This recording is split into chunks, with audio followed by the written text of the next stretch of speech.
Bom dia, amada igreja, a graça e a paz de Jesus seja com todos. Hoje, dia 14 de fevereiro de 2021, lição 7, a graça que produz vida nova. Bom, vou começar com um texto aqui, que eu vi aqui na lição bem interessante, lá em Efésios capítulo 1, verso 13. Em quem também vós, depois que ouviste a palavra da verdade, o evangelho da vossa salvação, tendo nele também crido, fostes selados com o Santo Espírito da promessa. Começamos com essa lição e com esse versículo falando sobre isso. Nenhuma condenação estando em Cristo Jesus. Lá em Romanos 8:1 diz assim: portanto agora nenhuma condenação há para os que estão em Cristo Jesus, que não andam segundo a carne, mas segundo o Espírito. Nós temos andado segundo a carne ou segundo o Espírito de Deus. Se nós somos crentes em Jesus, nós temos o Espírito Santo de Deus. E o autor ele vai falar uma coisa bem séria, que está lá em Isaías 59:2. Mas as vossas iniquidades fazem separação entre vós e o vosso Deus, e os vossos pecados encobrem o seu rosto de vós, para que não vos ouça. A questão do pecado. O pecado nos separa de Deus, nos distancia. A santidade de Deus ela não convive com o pecado. Deus sempre desejou ter um relacionamento com o homem, com o ser humano. Mas somente através de Jesus Cristo podemos ter um relacionamento com o Senhor, por causa do seu sacrifício na cruz. E nós vemos que durante esses milênios, milhões e milhões de pessoas têm aceitado a mensagem da salvação, têm acreditado, crido em Jesus Cristo como seu Senhor e Salvador. Portanto, para essas pessoas não tem nenhuma condenação. O autor ele começa falando sobre isso, nenhuma condenação estando em Cristo Jesus. Nosso texto básico é Romanos 8, leremos alguns versículos de Romanos 8. E quando fala nenhuma condenação há, ou seja, Jesus não condena. Às vezes a gente pode se condenar por alguma coisa do passado, inimigo de nossas almas, mas Jesus não condena você, porque nós estamos em Cristo Jesus. O segundo ponto é o contraste espiritual. O autor diz assim, contraste espiritual, inclinação da carne, inclinação do espírito. Às vezes nós lutamos com a carne, mas não é normal. O crente tem inclinação na carne, a nossa inclinação tem que ser totalmente do espírito. Há esse contraste espiritual, inclinação da carne versus inclinação do espírito. Aparentemente todas as pessoas são iguais, mas o interior das pessoas vai revelar quem elas verdadeiramente são. Qual é essa diferença? A grande diferença é aquele que é salvo ou aquele que é perdido, sem um relacionamento com Jesus Cristo. E quando nós falamos dessa questão de inimizade com Deus, sobre a inclinação para a carne, lembro lá Romanos 8, 5-9. Porque os que são segundo a carne inclinam-se para as coisas da carne, mas os que são segundo o Espírito para as coisas do Espírito. Porque a inclinação da carne é morte, mas a inclinação do Espírito é vida e paz. Porquanto a inclinação da carne é inimizade contra Deus, pois não é sujeita à lei de Deus, nem em verdade o pode ser. Portanto, os que estão na carne não podem agradar a Deus. Vós, porém, não estáis na carne, mas no Espírito. Se é que o Espírito de Deus habita em vós. Mas se alguém não tem o Espírito de Cristo, esse tal não é dele. Ou seja, somos salvos em Cristo Jesus se tivermos o Espírito Santo de Deus em nós. Se não, somos filhos de Deus. Só somos filhos de Deus quando o Espírito de Deus ele habita em nós. Há um texto bem interessante lá em 1 Coríntios, se nós puderem abrir as suas Bíblias. Estou vendo aqui na nossa revistinha, lá em 1 Coríntios,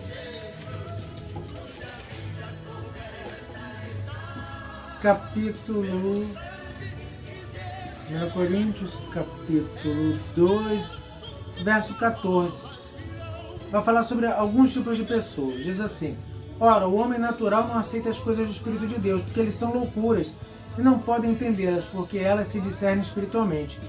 Porém, o homem espiritual julga todas as coisas, mas ele mesmo não é julgado por ninguém. Pois quem conheceu a mente do Senhor que o possa instruir? Nós, porém, temos a mente de Cristo, os que são espirituais. Nesse texto clássico, Paulo vai falar sobre três tipos de pessoas no mundo. As naturais, que não conhecem a Deus, não têm o Espírito Santo, não são salvas ainda. E as espirituais. E essas espirituais, as que conhecem Jesus, vai falar que pode haver pessoas carnais também, carnais e espirituais. Geralmente, quando ele fala de carnais, ele vai falar ainda o quê? De novos convertidos. Mas isso é um assunto para um outro estudo. E aqui a gente lembra também Tiago, quando fala sobre inclinação para a carne, inclinação para o espírito. Tiago fala assim: adúlteros e adúlteras, não sabeis vós que a amizade do mundo é inimizade contra Deus? Portanto, qualquer que quiser ser amigo do mundo, constitui-se inimigo de Deus. Essa inclinação para a carne leva à prática dos pecados, à satisfação da carne, dos desejos, de tudo aquilo que desagrada a Deus, de tudo aquilo que torna o homem inimigo de Deus. A gente vê esse conceito de inimizade com Deus em várias cartas de Paulo, principalmente em Romanos, logo no início, Romanos capítulo 1. E a consequência final desse homem é que ele já é separado de Deus nessa vida. Ele não quer saber de Deus, não quer saber de igreja, não quer saber de orar, de ler a Bíblia. Tudo para ele não existe Deus, essas coisas são falsas para a pessoa que é natural, que não conhece a Deus. Mas o destino deles é o quê? É a separação final de Deus. Ele nunca quis estar junto com Deus nessa vida. Então, o destino final dele é o quê? É a morte espiritual, a perdição eterna. Isso me lembra Apocalipse 21:8. Mas quanto aos tímidos, aos incrédulos, e aos abomináveis, homicidas, aos que se prostituem, aos feiticeiros, idólatras e a todos os mentirosos, a sua parte será no lago que arde com fogo e enxofre, o que é a segunda morte. Interessante, a segunda morte, a separação de Deus, a Geena, o lago de fogo. Essa é a segunda morte. Porém, a inclinação para o Espírito fortalece o nosso relacionamento com Deus. Essa relação ela vai o quê? Glorificar, agradar a Deus. O crente faz ações que agradam a Deus. Essa é a diferença. A inclinação para a carne e a inclinação para o Espírito. Lembra também lá Gálatas? Vou abrir aqui a Bíblia. A minha Bíblia de hoje ela é uma Bíblia bem interessante. A Bíblia anotada, meus amados, da editora Mundo Cristão. Bem interessante. Tem um comentário bíblico ótimo. Lá em Gálatas, finalzinho de Gálatas. Texto bem conhecido de todos nós. Vocês podem abrir aí em casa. Gálatas, capítulo 5. Digo, porém, andai no Espírito e jamais satisfareis a concupiscência da carne, ou seja, o desejo da carne. Porque a carne milita contra o Espírito e o Espírito contra a carne, porque são opostos entre si, para que não façais o que porventura seja do vosso querer. Quem tem acompanhado essas aulas sabe que nós já falamos sobre isso, a nossa natureza humana, a questão da carne. Mas se sois guiados pelo Espírito, não estáis sob a lei, guiados pelo Espírito Santo de Deus. Aí fala, as obras da carne, as coisas que desagradam a Deus, as coisas que o ser humano é inclinado naturalmente, prostituição, impureza, lascívia, idolatria, feitiçaria, inimizade, porfia, ciúmes, ira, discórdia, dissensões, facções, invejas, bebedice e glutonarias, e coisas semelhantes a esta, a respeito dos quais vos declaro que não herdarão o reino de Deus, que tais coisas praticam. Porém, a inclinação para o Espírito vai gerar esse fruto do Espírito, que é amor, alegria, paz, longanimidade, benignidade, bondade, fidelidade, mansidão, domínio próprio. Contra essas coisas não há lei. Ou seja, o caráter de Cristo implantado em nós, a verdadeira semelhança de Jesus. Esse é o contraste espiritual. Ser mais parecido com Jesus, e infelizmente não parecido com o inimigo de nossas almas. Ou somos filhos de Deus ou filhos do diabo. Ou somos parecidos com Jesus ou parecidos com o inimigo. Um outro ponto que ele vai falar, além desse contraste, ele vai falar depois do garantia da ressurreição. Mas aqui tem uma parte bem interessante na revista, lá na página 38. Quem não tem o Espírito de Cristo não pertence a ele, Romanos 8:9. Esse é o grande identificador de pertencer ou não a Deus, é ter o Espírito Santo de Deus. A ausência do Espírito de Cristo na vida é sinal de que ainda não aconteceu uma experiência pessoal de salvação. Se eu morrer hoje, se você morresse hoje, tem certeza da sua salvação? Para onde você iria e por quê? Olha, eu tenho certeza da salvação em Cristo Jesus. E por causa de Jesus Cristo, do seu sangue derramado na cruz, eu sei que se eu fechar os olhos agora, eu estarei no paraíso de Deus. Essa é o que? A garantia da minha salvação e garantia da ressurreição. Paulo lembra a todos os salvos: o corpo de vocês irá morrer por causa do pecado, Romanos 8:10. E lembra também, Hebreus 9:27. Porque o homem está destinado a morrer uma só vez, depois disso vem o juízo. Todos nós experimentaremos a morte física, a não ser que sejamos arrebatados. Tópico de arrebatamento lá em 1 Tessalonicenses, Paulo vai falar brilhantemente sobre isso. A garantia da ressurreição é recebida pelo salvo. Interessante isso. Para estes, a vida não termina com a morte física. Lá em Efésios, tem um texto bem conhecido sobre essa questão de termos essa segurança. Quando fala que nós somos salvos pela graça, é interessante, fala o seguinte, que é pela graça de Deus que nós podemos ter a certeza dessa salvação. E ainda Efésios,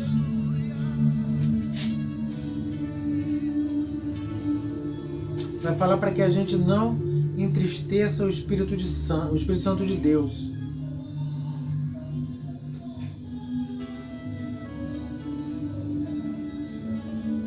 Vai falar o seguinte: não deis lugar ao diabo, que furtava não furta mais, e começa a falar sobre isso. Não sai da vossa boca palavras torpes e tantas outras coisinhas. Vai falar para sermos compassivos, bondosos, não entristecer o Espírito Santo de Deus. Vai falar para que nós possamos estar arraigados no Espírito Santo de Deus, que Ele é a âncora da nossa salvação. Vai falar que Ele nos selou lá em Efésios 4,30. E não entristeçais o Espírito Santo de Deus, no qual foste selados para o dia da redenção. Ele é o selo. Ou seja, nós fomos comprados por Deus. E falando de ressurreição, também daria um outro tópico, uma outra aula exatamente sobre ressurreição. 1 Coríntios 15 é o capítulo da ressurreição na Bíblia. Mais dúvidas, dê uma lidazinha lá em 1 Coríntios 15. Essa garantia da ressurreição. Todos os seres humanos irão experimentar a morte física, consequência do pecado. A vida não termina com a morte, o Espírito Santo nos garante a ressurreição. E todos irão ressuscitar, tanto aqueles que se inclinam para a carne, quanto os que se inclinam para o Espírito. Todas as pessoas. Quando nós falamos disso, dessa garantia, a gente lembra que a vida não acaba agora, tem um porvir. Uma vez Jesus falou assim, que Deus, Ele não é Deus dos mortos, mas dos vivos, porque deles todos estão vivos. Ele vai falar assim, eu sou o Deus de Abraão, de Isaac, de Jacó. Vai relembrar aquela passagem quando Deus falou com Moisés lá em Êxodo. Depois em Mateus ele vai falar sobre isso, quando os saduceus perguntaram sobre a questão da ressurreição, que eles não acreditavam em ressurreição. Ela vai dar o caso de uma senhora que havia casado 7 vezes, porque os maridos dela morreram, foi casando com os irmãos, enfim, naquela lei do Antigo Testamento. Ele perguntou para Jesus sobre isso, a ressurreição dos mortos. E Jesus vai falar que na ressurreição dos mortos, vai falar que os mortos, eles não se casam, os que vão ressuscitar, eles não vão casar. E é interessante isso, vai falar que para Deus todos vivem. Mas continuando aqui, lá em Daniel 12:2 diz assim, e muitos dos que dormem no pó da terra ressuscitarão, uns para a vida eterna e outros para a vergonha e desprezo eterno. João 5:28-29. Não vos maravilheis disto, porque vem a hora em que todos que estão no sepulcro ouvirão a sua voz. E os que fizeram bem serão para a ressurreição da vida, os que fizeram mal para a ressurreição da condenação. Filipenses 3:20-21. Mas a nossa cidade está nos céus, de onde também esperamos o Salvador, o Senhor Jesus Cristo, que transformará o nosso corpo abatido para ser conforme o seu corpo glorioso, segundo o seu eficaz poder de sujeitar também a si todas as coisas. Aqui ele fala sobre arrebatamento também. Lá em Tessalonicenses, Paulo diz o quê? Aqueles que estiverem vivos serão transformados, terão um corpo incorruptível. Corrobora também comigo 1 Coríntios 15. Vou ler só alguns versículos. E eis aqui vos digo um mistério. Na verdade, nem todos dormiremos, mas todos seremos transformados. Ou seja, nem todos morreremos. No momento, no abrir e fechar de olhos. O que é abrir e fechar de olhos? Pisca seu olho agora, meu irmão. Isso, uma piscadinha. Jesus voltará, e antes dessa última trombeta. Porque a trombeta soará, e os mortos ressuscitarão incorruptíveis. E nós seremos transformados. Porque convém que isto que é corruptível se revista da incorruptibilidade, ou seja, essa carne que é sujeita a doenças, a morte, infecções, tantas coisas. Porque o que é mortal se revista da imortalidade. E quando isto que é corruptível se revestir da incorruptibilidade, isto que é imortal se revestir da imortalidade, então cumprir-se a palavra que está escrito. Tragada foi a morte, o último inimigo a ser derrotado é a morte. Jesus venceu a morte, nós venceremos a morte um dia. E é interessante que nós lembramos também de um outro texto, lá em 1 João, antes de Apocalipse. 1 João, lá no início de 1 João, capítulo 3, verso 2. Amados, agora somos filhos de Deus. Olha só que interessante, prestem atenção, por gentileza. Agora somos filhos de Deus, e ainda não se manifestou o que havemos de ser. Sabemos que quando ele se manifestar, seremos semelhantes a ele, porque havemos de vê-lo como ele é. E isso nos leva ao último ponto da revista, identificação dos filhos de Deus. Ora, hoje em dia é fácil todo mundo falar, sou filho de Deus, filha de Deus, enfim. Mas só na volta de Jesus seremos realmente identificados como filhos de Deus. A gente lembra lá em Romanos 8, 19 a 30, vou ler só alguns versículos. Porque a ardente expectação da criação da criatura espera a manifestação dos filhos de Deus, ou seja, essa identificação dos filhos de Deus, a revelação de quem é realmente filho de Deus, aquele que voltará em Jesus, quando Jesus voltar em glória, em poder, visivelmente. Aqui continua, porque a criação ficou sujeita à vaidade, que essa vaidade na criação, terremotos, tsunamis, pragas como Covid e tantas outras, tudo isso destruiu a criação de Deus, morte de animais, problemas na natureza, tudo de ruim que a gente vê na natureza, a gente vê que ela foi atingida pelo pecado.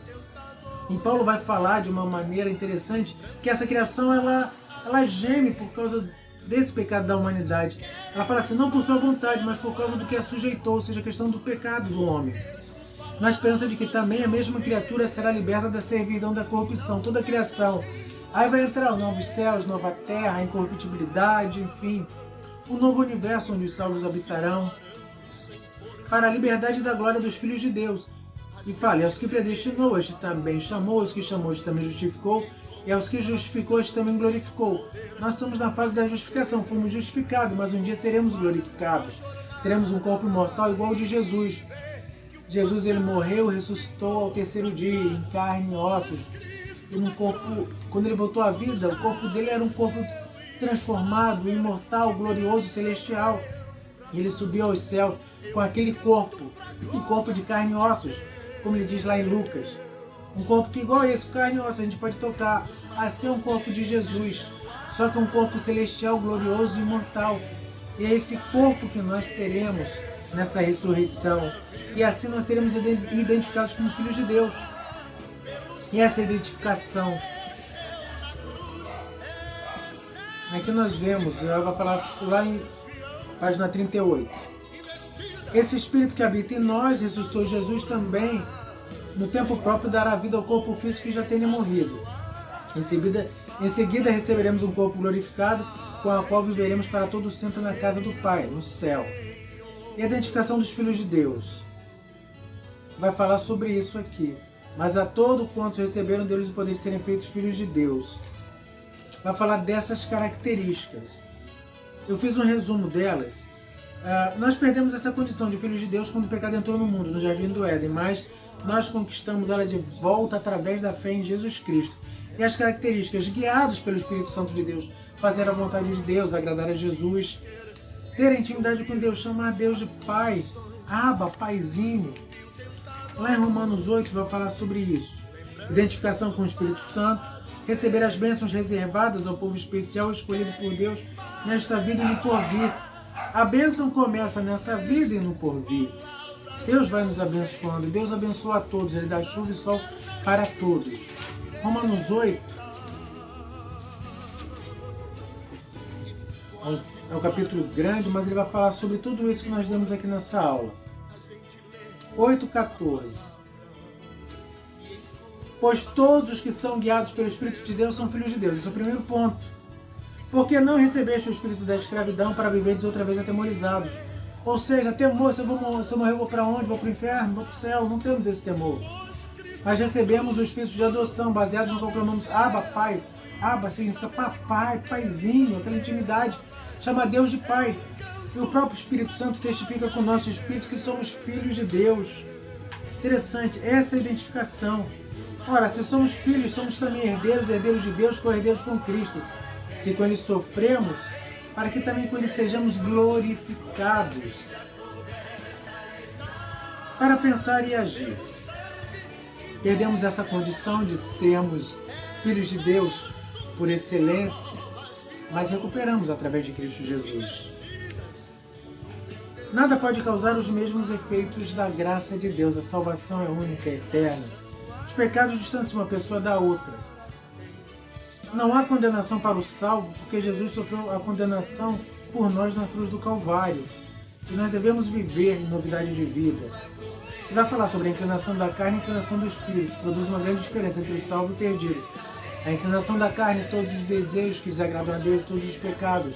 E o final é a separação de Deus, a morte eterna, o lago de fogo. E aquele que se inclina para o Espírito Santo, para o Espírito de Deus, é ao céu, é reinar com Cristo, está na presença. A ressurreição está garantida, pois o Espírito de Deus que habita em nós e ressuscitou a Jesus também nos ressuscitará. Somente é filho de Deus quem está ajustado ao identificador de filho de Deus. Somente aquele que tem o Espírito Santo de Deus, aquele que é guiado pelo Espírito Santo de Deus. Que Deus abençoe essa lição dele. Não esquecendo da nossa gincana, meus amados, a palavra-chave de hoje é ressurreição. Ok? Vamos orar, vamos reclinar nossas cabeças, estaremos orando nesse momento. Senhor Jesus, obrigado por esse dia, obrigado por essa manhã de domingo. Meu Pai Santo, venha abençoar cada um de nós, teu povo rico e abundantemente, que nós possamos crescer na tua graça, no teu conhecimento, Senhor Jesus. Abençoe os da tua igreja, pastora Mauri, abençoe todos os membros da tua igreja espalhada na face da terra, hoje e para todo sempre. Em nome de Jesus oramos. Amém.